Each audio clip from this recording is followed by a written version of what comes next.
Hello guys, कैसे हैं आप सब लोग। आशा करता हूं मैं आप सब बहुत अच्छे होंगे और उतनी अच्छी आपकी पढ़ाई चल रही होगी। जैसा कि आप सबको विदित है, हम लोगों ने कक्षा 6 की एनसीईआरटी शुरू करी थी और पिछली क्लास में हम लोगों ने क्लास 6 की एनसीईआरटी का चैप्टर नंबर 1 अध्याय 1 खत्म कर लिया था।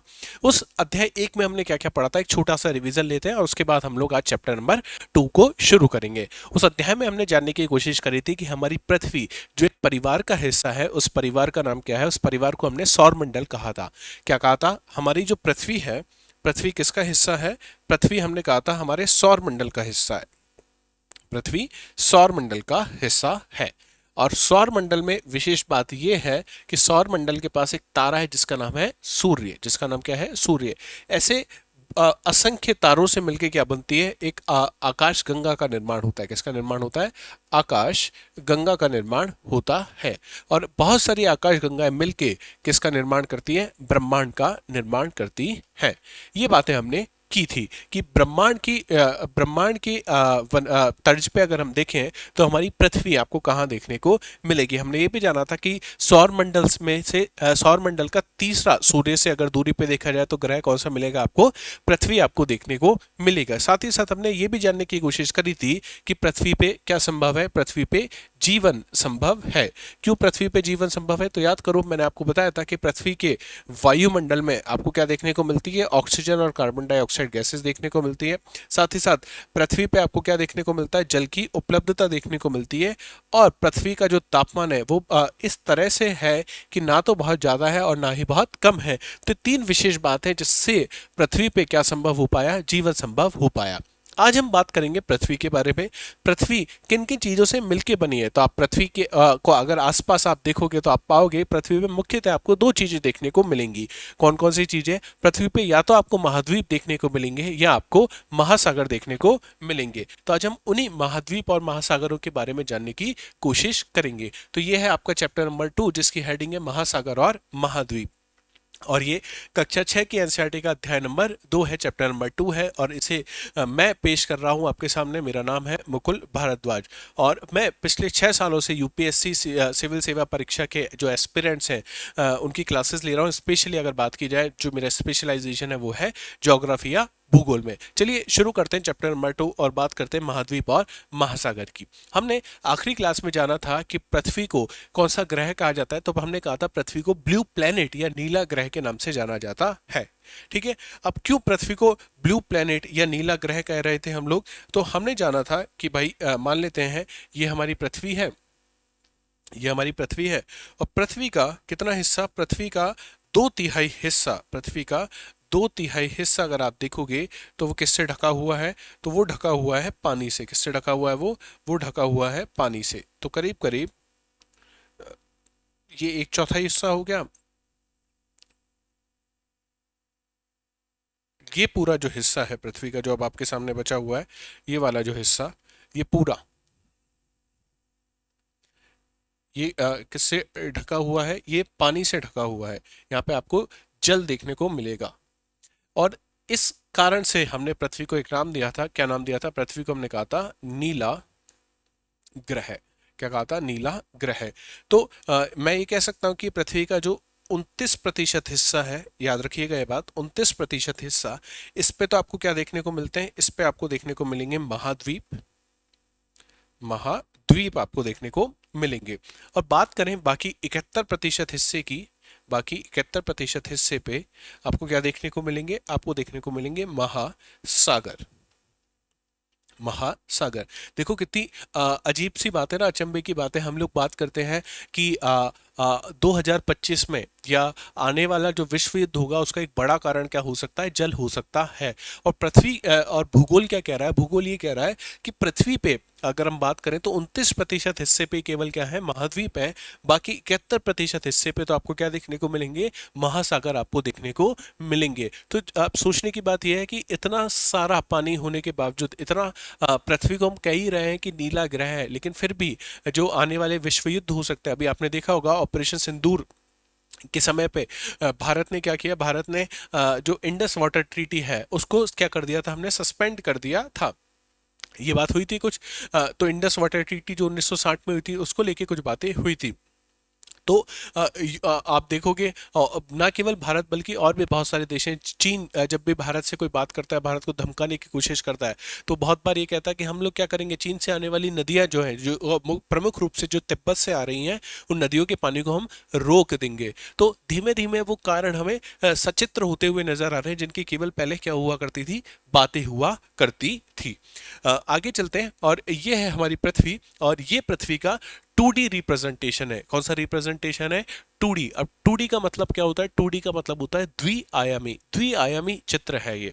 इसमें आपको क्या देखने को मिलेगा? इसमें आपको इसकी लंबाई देखने को मिलेगी और इसकी चौड़ाई देखने को मिलेगी। तो ऐसा चित्र जिसके पास लंबाई है और जिसके पास चौड़ाई है, तो उसे आप क्या कह दोगे? वो है 2D फिगर। यहीं पे इसके पास अगर त्रिआयामी होता है, ये त्रिआयामी मतलब इसके पास लंबाई होती है, इसके पास चौड़ाई होती है और इसके पास ऊंचाई भी होती। जैसे मैं आपको दिखाऊं, ये मेरे पास माउस है। अब ये कैसा आपको दिख रहा है? ये 3D फिगर है। क्या है ये? 3D फिगर है, 3D शेप है ये। इसी तरह से पृथ्वी का अगर 3D शेप है, तो उसे हम क्या कहते हैं? उसे हम ग्लोब कहते हैं। क्या कहलाता है? ग्लोब कहलाता है। और अगर 2D रिप्रेजेंटेशन है, द्विआयामी चित्र है, तो उसे आप क्या कहोगे? नक्शा कहोगे, उसे आप मानचित्र कहोगे। तो यहाँ पे दर्शाया जा रहा है कि पृथ्वी पे कितने तो महाद्वीप हैं और कितने महासागर हैं। तो हम सबको पता है कि पृथ्वी पे कितने महाद्वीप हैं और कितने महासागर हैं। अगर आपको पता है तो प्लीज मुझे जरूर बताइए, अपनी कॉपी में जरूर लिखिए कितने महाद्वीप और कितने महासागर हैं।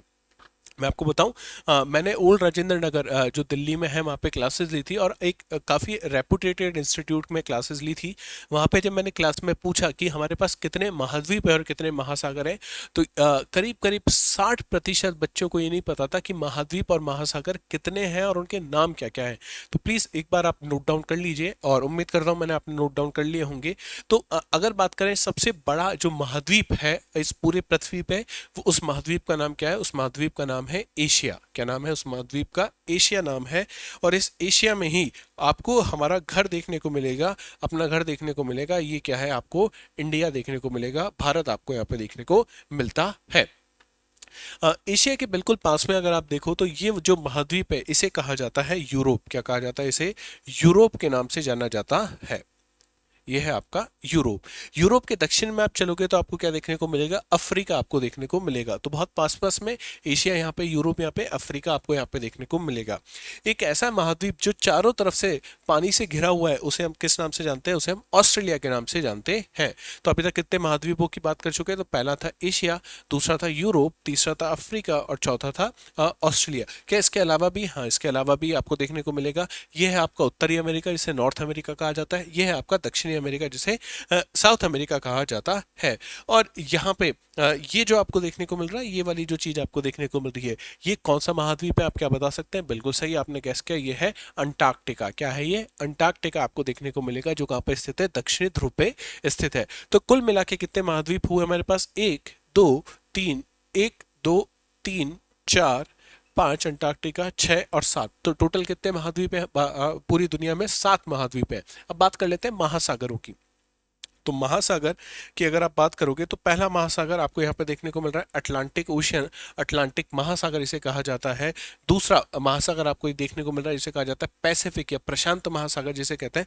अच्छा, पैसिफिक को अगर आप ध्यान से देखोगे, प्रशांत महासागर को, तो ये इस तरफ भी है और ये इस तरफ भी है। क्या पृथ्वी क्या है? पृथ्वी तो गोल है, और जब आप उसको खोल के 2D में रखोगे तो ये इस तरीके से खुल के आपके सामने आ जाएगी। तो यहाँ पे भी आपको प्रशांत महासागर देखने को मिल रहा है, यहाँ पे भी प्रशांत महासागर। तो दो महासागरों की हमने बात करी। तीसरा जो महासागर है वो है इंडियन ओशियन, हिंद महासागर जिसे कहा जाता है। एकमात्र पूरी दुनिया का एक ऐसा ओशियन है जिसका नाम किसी देश के नाम पर है। किसके नाम पर है? किसी देश के नाम पर है।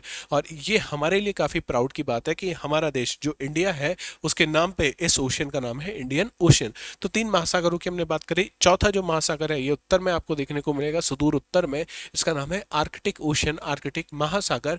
और 5वां जो महासागर है वो आपको सुदूर दक्षिण में आपको देखने को मिलेगा, जिसे कहा जाता है दक्षिणी महासागर। क्या कहा जाता है? सदर्न ओशियन या दक्षिणी महासागर इसे कहा जाता है। पुरानी किताबों में अगर आप देखोगे तो इसका नाम आपको देखने को मिलेगा अंटार्कटिक ओशन, क्या अंटार्कटिक महासागर, लेकिन अब हम इसे क्या कहा कहते हैं, इसको इसको कहा जाता है दक्षिणी महासागर, इसे कहा जाता है। तो पृथ्वी पे कितने महाद्वीप है और कितने महासागर है, उम्मीद करता हूँ इस मानचित्र से आप यहाँ पे समझ गए होंगे। तो भूगोल में ये पहला ऐसा चैप्टर है जहाँ पे आप पहली बार देखते हो कि नक्शा क्या होता है, मानचित्र क्या होता है। तो ये है पूरे विश्व का क्या है, ये मानचित्र है। इस मानचित्र को हम लोग इतनी बार देखेंगे और आप पाओगे यूपीएससी ने सिविल सेवा परीक्षा में, न केवल प्रारंभिक परीक्षा में बल्कि मुख्य परीक्षा में भी ये मानचित्र के इर्द गिर्द बहुत सारे सवाल पूछे हैं। तो आपको मानचित्र की अच्छी नॉलेज होना बहुत ज्यादा जरूरी है। बात करते हैं महासागरों की, किसकी हमें बात करनी है, महासागरों की। क्यों बात कर रहे हैं महासागरों की, क्योंकि बड़ा हिस्सा क्या है, महासागर है। 71% हिस्से पे आपको महासागर देखने को मिलते हैं। महासागर क्या होता है, एक विस्तृत है, बड़ा है काफी, खारे जल की परस्पर जुड़ी हुई क्या है, जल राशियां हैं। तो महासागर में आपको कौन सा जल देखने को मिलेगा, ये बात आपको पता है ही कि हमें खारा जल, आपको सलाइन वाटर जिसको कहते हैं, जिसमें नमक की मात्रा बहुत ज़्यादा होती है, सॉल्ट की मात्रा बहुत ज़्यादा होती है, वो आपको देखने को मिलेगा। अच्छा, एक चीज और यहाँ पे ये आप समझिएगा, ये तो है महासागर। इसके अलावा आपने बहुत बार नाम ये भी सुना होगा सागर जिसे कहा जाता है। तो महासागर और सागर में अंतर क्या है, महासागर बहुत विस्तृत होते हैं, बहुत बड़े होते हैं, जबकि सागरों की अगर आप बात करोगे तो सागर महासागरों की तुलना में छोटे होते हैं। जैसे लाल सागर, काला सागर, अरब सागर, ये क्या है, ये सागर है, ये महासागरों की तुलना में काफी छोटे होते हैं। और दोनों में ही आपको कैसा जल देखने को मिलेगा, खारा पानी देखने को मिलेगा, सॉल्ट सलाइन वाटर आपको देखने को मिलता है। इनका काम क्या क्या है, महासागर क्या काम आते हैं, जलवायु नियंत्रण करने के काम आते हैं। क्लाइमेट जो है ये किस तरीके से रेगुलेट होता है, आगे हम जाके देखेंगे क्लाइमेटोलॉजी में जब हम जलवायु विज्ञान पढ़ेंगे। लेकिन आप ये बात मानिए कि अगर महासागर नहीं होंगे तो बारिश कहाँ से होगी, बारिश होना बड़ा मुश्किल हो जाएगा। और बारिश या मैं कहूँ वर्षण एक विशेष या मैं कहूँ एक मूल साधन है किसको निर्धारित करने का, जलवायु निर्धारण का। तो ये बात आपको पता होनी चाहिए। जैव विविधता, जल में आपको बहुत सारी क्या देखने को मिलेगी, जैव विविधता आपको देखने को मिलेगी, बायोडाइवर्सिटी आपको देखने को मिलती है। और अभी तक हम लोग महासागरों की पूरी जैव विविधता को जान भी नहीं पाए हैं। बहुत सारी जैव विविधता हमसे अनभिज्ञ है, हमें नहीं पता है उसके बारे में, ठीक है। तो जैव विविधता बहुत ज्यादा मिलेगी आपको।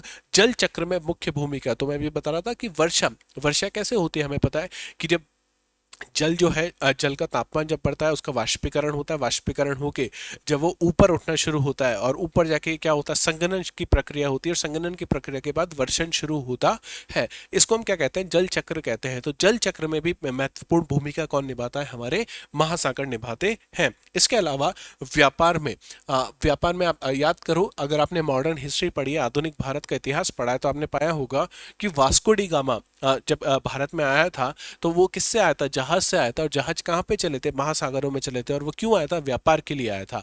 तो ना केवल हम बात कर रहे हैं 15वीं शताब्दी की, बल्कि आज भी जो मुख्य रूप से जो व्यापार होता है वो किससे होता है, वो महासागरों से होता है। इसके अलावा सांस्कृतिक आदान प्रदान के मुख्य मार्ग, याद करो लोथल में आपने प्राचीन भारत का इतिहास पढ़ा होगा। लोथल में मेसोपोटामिया की हमें सील मिली थी। तो वो कैसे मिल पाई, कैसे कोई लोथल से मेसोपोटामिया गया होगा, तो उसमें भी महासागरों की प्रमुख भूमिका रहती है। तो ये महासागर और उसकी क्या परिभाषा है, उसके क्या महत्व है, हमने जानने का यहाँ पे प्रयास किया है। एक बार महाद्वीप को भी जान लेते हैं कि महाद्वीप क्या होता है और इसके महत्व क्या है। तो महाद्वीप पृथ्वी के महत्वपूर्ण संलग्न स्थल खंड है। तो स्थल खंडों को जोड़ के क्या बने हैं, बहुत सारे महाद्वीप बने हैं। कितने महाद्वीप है हमारे पास, टोटल 7 महाद्वीप है। और हमारा जिस जिस महाद्वीप पे हम लोग रहते हैं, एशिया, वो विश्व का सबसे बड़ा महाद्वीप आपको देखने को मिलेगा। प्रत्येक का वातावरण, जैव भौगोलिकता, संस्कृति में क्या मिलेगा आपको, अंतर मिलेगा। जैसे अगर एशिया की बात की जाए तो एशिया इतना बड़ा है, तो एशिया में तो खुद में ही बहुत अंतर आपको देखने को मिलेंगे। उसके अलावा आप देखोगे एशिया और यूरोप में अंतर आपको देखने को मिलेगा। अच्छा, एशिया और यूरोप का एक ऐसा हिस्सा भी है जो कॉमन है। कुछ हिस्सा एशिया का आप देखोगे, कुछ देश ऐसे हैं जो एशिया से यूरोप में जा रहे हैं, और कुछ ऐसे मिलेंगे आपको यूरोप से एशिया में। जैसे तुर्की का अगर मैं आपको एग्जांपल दूं, या मैं कहूं रशिया, ये कैसे देश है, ये दोनों ही महाद्वीपों में आपको देखने को मिलेंगे। तो यूरोप और एशिया का जो महाद्वीप है, इनके बीच में कोई प्राकृतिक सीमा आपको देखने को नहीं मिलती है ना। बाकी अगर जितने भी महाद्वीप आप देखोगे तो प्राकृतिक सीमा उनको क्या करती है, अलग अलग करती है, जबकि यूरोप और एशिया को कोई प्राकृतिक सीमा अलग नहीं करती है। इसलिए कॉमन एरिया आपको यूरोप और एशिया का देखने को मिलेगा। अक्सर इस हिस्से को हम लोग किस नाम से जानते हैं, यूरेशिया के नाम से जानते हैं। कभी कभी यूरोप व एशिया को यूरेशिया कहा जाता है, तो ये बात आपको पता होनी चाहिए, ठीक है। और आप पाओगे कि भारत में या मैं कहूँ एशिया और यूरोप का कल्चर बहुत अलग है, इसलिए यहाँ पे कल्चरल डिवीजन के कारण इसको अलग महाद्वीप हमने बनाया हुआ है। एशिया से अफ्रीका में अगर आप चले जाओगे तो वहाँ पे भी उनकी संस्कृति जो है वो हमसे काफ़ी अलग आपको देखने को मिलती है। जल स्थल वितरण की अगर अपन बात करें तो उत्तरी गोलार्ध को अक्सर कहा जाता है कि यहाँ पे भूमि अधिक है, तो इसे स्थल गोलार्ध हम लोग कह देते हैं। जबकि दक्षिणी गोलार्ध की अगर अपन बात करें तो यहाँ पे जल अधिक है, तो इसे क्या कहा जाता है, जल गोलार्ध कहा जाता है। अब क्या है ये स्थल गोलार्ध और जल गोलार्ध, इसकी थोड़ी सी हम बात कर लेते हैं। देखो जो पृथ्वी को बिल्कुल मध्य से जो रेखा विभाजित करती है, बिल्कुल मध्य से जो रेखा विभाजित करती है उसे कहा जाता है इक्वेटर। क्या कहा जाता है, उसे इक्वेटर कहा जाता है, ठीक है। ये मान लेते हैं हमारी इक्वेटर है। इक्वेटर आपको यहाँ देखने को मिलती है, ठीक है। ये है आपकी इक्वेटर, जिसे हम लोग कहते हैं भूमध्य रेखा। ऐसी रेखा जो पृथ्वी को दो बराबर भागों में बांट रही है। इसके ऊपर वाला जो हिस्सा है इसे हम कह रहे हैं उत्तरी गोलार्ध। क्या कहा जा रहा है, ये है आपका उत्तरी गोलार्ध, और ये है आपका दक्षिणी गोलार्ध, दक्षिणी गोलार्ध। अब उत्तरी गोलार्ध में आप देखो कि कितने सारे महाद्वीप आपको देखने को मिल रहे हैं। आपको उत्तरी अमेरिका देखने को मिल रहा है, अफ्रीका का हिस्सा, यूरोप का हिस्सा, और सबसे बड़ा महाद्वीप एशिया भी आपको देखने को मिल रहा है। कुछ दक्षिणी अमेरिका का हिस्सा भी किस में आता है, उत्तरी गोलार्ध में आता है। लेकिन दक्षिणी गोलार्ध में बात करें, केवल दक्षिण अमेरिका जो छोटा है, अफ्रीका का भी बहुत छोटा हिस्सा, और ऑस्ट्रेलिया जो खुद बहुत छोटा है, और मिलेगा आपको अंटार्कटिका। तो मैं यहाँ पे कह सकता हूँ कि दक्षिणी गोलार्ध में जल बहुत ज्यादा है, क्या है, महासागर बहुत ज्यादा है। तो इसलिए इस गोलार्ध को हम लोग कौन सा गोलार्ध कहते हैं, इसे कहा जाता है जलीय गोलार्ध। क्या कहेंगे इसको, जलीय गोलार्ध आप कहोगे। जबकि ये उत्तरी जो गोलार्ध है हमारा, इसे कहा जाता है स्थलीय गोलार्ध। स्थलीय गोलार्ध कहा जाता है, ठीक है। तो ये बात हम लोग कर रहे थे कि महाद्वीप में भूमि अधिक कहाँ पर है और जल कहाँ पर है, और इस कारण क्या होता है, यह असमानता वैश्विक जलवायु और जैव विविधता को प्रभावित करता है। जहां पे जल ज्यादा होगा वहां पे जैव विविधता कैसी ज्यादा होगी, वो जीव ज्यादा मिलेंगे जो सागर में रहते हैं, वो जीव कम मिलेंगे जो स्थल पर रहते हैं। और इसका विपरीत कहाँ हो जाएगा, उत्तरी गोलार्ध में हो जाएगा। चलिए आगे चलते हैं। 5 प्रमुख महासागरों की बात, तो हमने देखा था प्रशांत महासागर पूरे विश्व का, पूरी दुनिया का सबसे बड़ा महासागर आपको देखने को मिलेगा। अटलांटिक महासागर है, ये दूसरे नंबर पे आपको देखने को मिलेगा। और अटलांटिक महासागर कहाँ पे आपको देखने को मिलता है, अटलांटिक महासागर के एक तरफ आप देखोगे तो दक्षिण अमेरिका और उत्तरी अमेरिका आपको देखने को मिलेंगे, और दूसरी तरफ यूरोप और अफ्रीका देखने को मिलेगा। और यूरोप से बहुत ज्यादा व्यापार होता है, यूरोप और उत्तरी अमेरिका के मध्य। तो अटलांटिक जो महासागर है ये काफी बिजी रहता है, कैसा रहता है, बहुत बिजी रहता है। हिंद महासागर भारत के लिए बहुत जरूरी है, एशिया के लिए बहुत ज्यादा जरूरी हो जाता है। क्यों, क्योंकि एशिया में, या मैं बात करूं भारत ही है, उपमहाद्वीप की जो जलवायु है, जो मानसून जो जलवायु है, वो नहीं होती अगर हिंद महासागर नहीं होता। तीसरा है, नेक्स्ट है दक्षिणी महासागर आपको एकदम दक्षिण, सुदूर दक्षिण में देखने को मिलेगा। और आर्कटिक महासागर जो सबसे छोटा है, कहाँ मिलेगा आपको, सबसे उत्तर में आपको देखने को मिलेगा। अब प्रशांत की कुछ मुख्य बातें, रिंग ऑफ फायर आपको देखने को मिलेगी। रिंग ऑफ फायर क्या है, अपने अभी अगर करंट अफेयर्स पढ़े तो आपको ये बात पता होगी। रिंग ऑफ फायर जो है, यहाँ पे बहुत सारे ज्वालामुखी और भूकंप आते हैं। तो अभी जो भूकंप और सुनामी की जो वार्निंग आई थी, आपको याद है, रशिया के तटों पे, तो वो इसी वजह से आई थी, रिंग ऑफ फायर की वजह से। अटलांटिक की विशेष बात, वाणिज्यिक दृष्टि से बहुत महत्वपूर्ण है। मैं आपको बता रहा था कि उत्तरी अमेरिका और यूरोप के बीच में जो व्यापार होता है, हिंद महासागर मानसून पर प्रभाव पड़ता है। दक्षिणी बहुत ठंडा है, यहाँ पे ठंडी धाराएं मिलती है, और पेंगुइन यहाँ पे आपको देखने को मिलेंगे। और आर्कटिक आर्कटिक यहाँ पे ध्रुवीय पारिस्थितिकी आपको देखने को मिलती है। तो ये प्रमुख 5 महासागर आपको देखने को मिलते हैं। अब महासागरों की भूमिका क्या है और इनकी जलवायु व जीवन कैसा है, यहाँ पे हम समझने का प्रयास करते हैं कि सूर्य की ऊर्जा का अवशोषण कर धरती को संतुलित तापमान प्रदान करते हैं कौन, महासागर। कैसे कि सूर्य से जो भी हमने बात करी थी कि सौर मंडल में एकमात्र जो ऊष्मा और प्रकाश का स्रोत है वो कौन है, वो है सूर्य। सूर्य का जब ऊष्मा पृथ्वी तक पहुंचती है तो महासागर का जल क्या करता है, उसको अवशोषित करता है। अवशोषित करने के बाद जल का क्या होता है, वाष्पीकरण शुरू होता है, और वाष्पीकरण के बाद संघनन की प्रक्रिया होती है, और संघनन के बाद वर्षण होता है। तो इससे क्या होता है, तापमान जो है वो पृथ्वी का बना रहता है, किस तरीके से कि यहाँ पे जीवन संभव हो पाए। अगर महासागर क्या नहीं करे, महासागर ऊष्मा को अवशोषित नहीं करे तो पृथ्वी का तापमान लगातार क्या होना शुरू हो जाएगा, बढ़ना शुरू हो जाएगा। तो ये बहुत इंपॉर्टेंट बात है। दूसरा, जल धाराएं हीट वितरण में सहायक होती हैं। अब जल धाराएं क्या होती है, ये हम लोग आने वाले चैप्टर्स में क्लास 11th में स्पेशली हम बहुत ध्यान से पढ़ेंगे। अभी आप ये समझिए कि जल धाराएं, जल की धाराएं हैं जो बहती है कहाँ से कहाँ, भूमध्य रेखा से ध्रुवों की ओर और ध्रुवों से भूमध्य रेखा की ओर। सबसे ज्यादा तापमान आपको कहाँ देखने को मिलेगा, पूरी पृथ्वी पे भूमध्य रेखा पे देखने को मिलेगा, और सबसे कम आपको कहाँ देखने को मिलेगा, ध्रुवों पे। अभी मैंने आपको बताया था कि जो जल धारा है वो या तो भूमध्य रेखा से कहा जा रही होगी, ध्रुवों पे जा रही होगी, या ध्रुवों से भूमध्य रेखा पे आ रही होंगी। इसका मतलब जहाँ पे तापमान कम है वहां से तापमान जहाँ ज्यादा है वहां जा रहे हैं, और जहाँ पे तापमान ज्यादा है वहां से तापमान कम है वहां क्या जा रहा है, जल जा रहा है। इसका मतलब पृथ्वी को हीट बैलेंस रहेगा वहां पे। हीट बैलेंस का मतलब है कि तापमान ऐसा नहीं हो सकता कि एक जगह बहुत ज्यादा बढ़ जाए और दूसरी जगह बहुत कम हो जाए। तो हीट बैलेंस करने का काम कौन करती है, जलधाराएं करती हैं, और जलधाराएं कहाँ पे चलती हैं, महासागरों में चलती हैं। तीसरी बात करें, भारत के लिए मानसून निर्माण में महासागर बहुत महत्वपूर्ण है। तो मैं आपको बता रहा था अगर हिंद महासागर नहीं होता तो भारत में मानसून जो जलवायु है वो आपको देखने को नहीं मिलती। अब देखो कि गर्मी के मौसम, अभी अभी कौन सा मौसम चल रहा है, आप कहो कि पूरे भारत में क्या हो रही है, बारिश हो रही है। तो अभी जैसे जून जुलाई अगस्त के जो महीने हैं यहाँ पे बारिश होती है भारत में। क्यों होती है, क्योंकि बहुत सारी पवनें कहाँ से, अरब सागर से और बंगाल की खाड़ी से कहाँ पे प्रवेश करती है, भारत में प्रवेश करती है, और उनके पास बहुत सारा क्या होता है, जल होता है, और वो जल कहाँ पे गिराती हैं, वर्षण के तौर पे वो गिराती है भारत में। तो ये जो मानसून है जिसको हम कहते हैं कि बारिश आ रही है, वो कहाँ से आती है हमारे पास, वो जल कहाँ से आता है, वो हिंद महासागर का जल है जो भारत में आके बरसता है।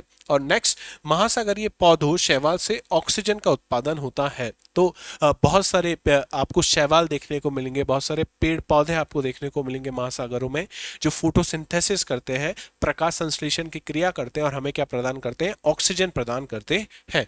तो ये महासागरों की भूमिका है, इनके बारे में आपको पता होना चाहिए। आगे जब आप पर्यावरण पढ़ोगे ना, एनवायरनमेंट के बारे में आप जब जानोगे तो आप देखोगे कि महासागर कार्बन डाइऑक्साइड को भी क्या करते हैं, अवशोषित करते हैं। तो ये चीजें हम लोग आगे जानेंगे। समुद्री जैव विविधता की बात करते हैं, जो मराइन बायोडाइवर्सिटी उसकी बात करते हैं, तो जैसे आपको कोरल देखने को मिलती है। अब कोरल क्या होती है, कैल्शियम कार्बोनेट आप देखने को मिलेगा, बहुत रंग बिरंगी होती है ना, बहुत सुंदर आपको देखने को मिलेंगी कोरल। कोरल क्या करती है, जो जितने भी जीव हैं उनको संरक्षण प्रदान करती हैं, ठीक है। और कोरल एक बहुत अच्छा इंडिकेटर भी है। कोरल से हम लोग ये पता लगा लेते हैं कि जो मराइन इकोसिस्टम है, जो समुद्री जैव विविधता है ना, समुद्री जो पारिस्थितिकी है वो ठीक है या नहीं है। अगर कोरल जो है वो कलरफुल है, रंगीन है, इसका मतलब सब चीजें एकदम सही चल रही है। अगर कोरल सफेद होने लग गई है, इसका मतलब वहां पे कोरल की ब्लीचिंग होना शुरू हो गई है, और मराइन जो ऑर्गेनिज्म है, महासागर में जो जीव रहते हैं, उनके लिए अब खतरा लगातार क्या हो रहा है, बढ़ रहा है। इसके अलावा आपको डॉल्फिन देखने को मिलेंगे, कछुए, वेल, प्लवक। प्लवक क्या होते हैं, प्लवक छोटे छोटे पौधे होते हैं जिनको प्लवक कहते हैं, ठीक है। ये भी क्या करते हैं, फोटोसिंथेसिस करते हैं, और जल की धाराओं के साथ ये एक जगह से दूसरी जगह क्या करते रहते हैं, स्थानांतरित होते रहते हैं। अति मत्स्यन और प्रदूषण के प्रमुख खतरे। अति मत्स्यन आप देखोगे कि विश्व में कुछ केंद्र ऐसे हैं जहाँ पे मछलियां बहुत ज्यादा हमको देखने को मिलती हैं। ओशिनोग्राफी में जब हम पढ़ेंगे समुद्र विज्ञान तो मैं आपको बताऊंगा जापान के पास क्या मिलती है, मछलियां बहुत ज्यादा मिलती हैं। अब जब मछलियां ज्यादा मिलती है, लोगों का का लालच ज़्यादा हो गया तो वह न केवल उस केंद्र के आसपास बल्कि उस केंद्र से काफ़ी दूर, जैसे चाइना क्या करता है, चीन जो करता है, चीन पाकिस्तान के तटों के पास आके अपने स्ट्रॉलर, अपने बड़े बड़े जहाज लाके क्या करता है, यहाँ से मछलियां पकड़ के ले जाता है।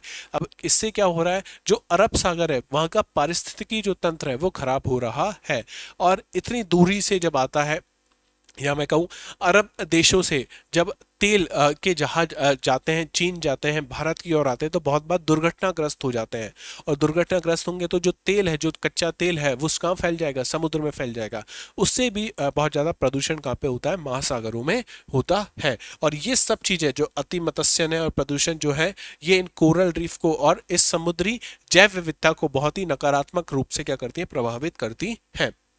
महासागर और आपदाएं, महासागरों का पुराना नाता है किससे, आपदाओं से। अभी हाल ही में आपने देखा कि सुनामी की वार्निंग आ गई थी जब भूकंप आया रशिया में। हालांकि सुनामी आई नहीं, लेकिन सुनामी की वार्निंग ट्रिगर हो गई थी कि हाँ सुनामी आ सकती है। आपको पता होगा भारत में 2004 में जो भयानक क्या आई थी, सुनामी आई थी। तो ये जो सुनामी या भूकंप की जो आपदाएं हैं, ये आपको कहाँ देखने को मिलेंगी, महासागर में देखने को मिलती है। अब महाद्वीप की हम बात करते हैं कि महाद्वीप क्या होते हैं। तो महाद्वीप इतिहास, संस्कृति, पारिस्थितिकी विविधता के क्या है, द्योतक है। यहाँ पे इतिहास, मनुष्य का इतिहास आपको देखने को मिलेगा कि मनुष्य कैसे आज जो हम लोग होमो सेपियंस जिसको कहते हैं, उनका विकास कैसे कैसे हुआ। संस्कृति, आप भारत में भी आप पढ़ते हो, अलग अलग इतिहास पढ़ते हो, प्राचीन भारत का इतिहास, मध्यकालीन इतिहास, आधुनिक इतिहास। और इसकी विविधता के बारे में आपको जानकारी कहाँ मिलती है, महाद्वीपों पर मिलती है। द्वीप और महाद्वीप का अंतर क्या होगा, जैसे द्वीप छोटे होते हैं, महाद्वीप बड़े होते हैं, जैसे सागर और महासागर। तो ग्रीनलैंड जो आपको उत्तरी अमेरिका के पास में एक त्रिभुजाकार जो आकृति में आपको देखने को मिलता है, वो क्या है, ग्रीनलैंड है। वो भी क्या है, द्वीप है। ऑस्ट्रेलिया क्या है, महाद्वीप है। अब ग्रीनलैंड और ऑस्ट्रेलिया की दोनों की कॉमन बात यह है कि दोनों ही पानी से घिरे हुए हैं, लेकिन अगर शेप आप देखोगे, साइज जो देखोगे, वो ऑस्ट्रेलिया का आपको ज्यादा देखने को मिलता है। ठीक है। महाद्वीप एशिया सबसे बड़ा है। अफ्रीका, उत्तरी अमेरिका, दक्षिणी अमेरिका, अंटार्कटिका, यूरोप और ऑस्ट्रेलिया, ऑस्ट्रेलिया सबसे छोटा आपको देखने को मिलता है। ठीक है, ये बात आपको पता होनी चाहिए किसके बारे में, हमारे महाद्वीपों के बारे में। अब एक महाद्वीप है जिसका नाम है अंटार्कटिका। अंटार्कटिका में आपको देश देखने को नहीं मिलेंगे। जैसे बाकी जितने भी महाद्वीप है उसमें आपको बहुत सारे देश देखने को मिलते हैं, सरकारें देखने को मिलती हैं। अंटार्कटिका में ऐसा कुछ नहीं है। वहाँ पे आप जाके रह नहीं सकते। क्यों? क्योंकि ध्रुवों पे है, तापमान इतना कम है वहाँ पे कि मनुष्य जो आम इंसान है वो जाके वहाँ पे नहीं रह सकते। तो आप क्या करोगे यहाँ पे? तो हम यहाँ पे करते हैं रिसर्च। क्या करते हैं? रिसर्च करते हैं। भारत ने भी अपने रिसर्च सेंटर बनाए हुए हैं कहाँ पे? अंटार्कटिका में। भारतीय अनुसंधान स्टेशन है जैसे दक्षिणी गंगोत्री, मैत्री और भारती। यहाँ से यूपीएससी ने अपनी प्रारंभिक परीक्षा में सवाल पूछा था, तो ये बात ध्यान रखना। दक्षिण गंगोत्री, मैत्री और भारती क्या करते हैं यहाँ पे? जलवायु, उल्कापिंड और हिम नदों का क्या करते हैं हम लोग? अध्ययन करते हैं। ठीक है। नेक्स्ट हम बात करें महासागर और महाद्वीप में मानवीय हस्तक्षेप लगातार बढ़ता जा रहा है। कैसे? हम लोग महासागर क्यों जरूरी है मानसून के लिए? भारत में मानसून से क्या होती है? कृषि होती है और व्यापार जो होता है इसके लिए जरूरी है। महासागर प्रदूषण एवं अधिक मछली पकड़ना चिंता का क्या है? विषय। जो अभी मैं बता रहा था, पाकिस्तान के तट के पास आके चीन जो करता है वो बहुत बड़ी चिंता का विषय है। अब पाकिस्तान जैसा देश है वो कुछ कह तो नहीं सकता, चीन से बहुत पैसा लिया हुआ है और चीन जितने भी प्रोजेक्ट है वो चीन के पाकिस्तान में आपको देखने को मिलेंगे, तो कुछ कह नहीं रहा। लेकिन फिर भी वहाँ के जो समुद्री जो जीव है उनको बड़ा नुकसान यहाँ पे हो रहा है। महाद्वीप सभ्यता, वनस्पति और जीव जंतु के लिए भूमि है, तो यहाँ पे भी प्रदूषण एक सीमित मात्रा में होना चाहिए। उससे ज्यादा अगर बढ़ जाएगा तो यहाँ पे क्या हो जाएगा? जीवन मुश्किल हो जाएगा। तो ये कहानी थी किसकी? महाद्वीप की और महासागरों की। उम्मीद करता हूँ कि चैप्टर नंबर 2 जो कि बहुत आसान सा चैप्टर है आपको समझ में आया होगा। और इसके बाद हम लोग शुरू करेंगे चैप्टर नंबर 3। ये छोटे छोटे चैप्टर, लेकिन जैसे अभी मैंने आपको यहाँ पे बताया कि यहाँ से भी यूपीएससी ने अपनी प्रारंभिक परीक्षा में सवाल पूछे हैं। तो इसी तरीके से बारीकियों से समझते हुए हम लोग आगे बढ़ते हुए चलेंगे। तो मिलते हैं नेक्स्ट क्लास में। तब तक आपको क्या करना है? अपना ध्यान रखना है और चीजों को रिवाइज करते हुए चलना है। नेक्स्ट क्लास में मिलते हैं। एनसीईआरटी अपने पास रखिए क्लास 6 की। आप इसको ऑनलाइन पढ़ सकते हैं, ऑफलाइन पढ़ सकते हैं। ये पीडीएफ भी आपको मिली जाती है। ठीक है, तो ये सारी चीजें आपके पास होनी चाहिए। और एक बार अगर आपने रफ नोट्स भी अगर इनके बना लिए ना, क्लास 6 के, 7 के, 8 के। हालांकि किताबें बहुत छोटी छोटी हैं, इनको आसानी से पढ़ा जा सकता है, लेकिन फिर भी आपको लगता है कि नहीं, एक बार रफ नोट्स आपने बना लिए तो आप पाओगे मुश्किल से 10 पेज में आपकी क्लास 6 की एनसीईआरटी खत्म हो जाएगी। तो मिलते हैं नेक्स्ट क्लास में, तब तक अपना ध्यान रखिए। जय हिंद, जय भारत।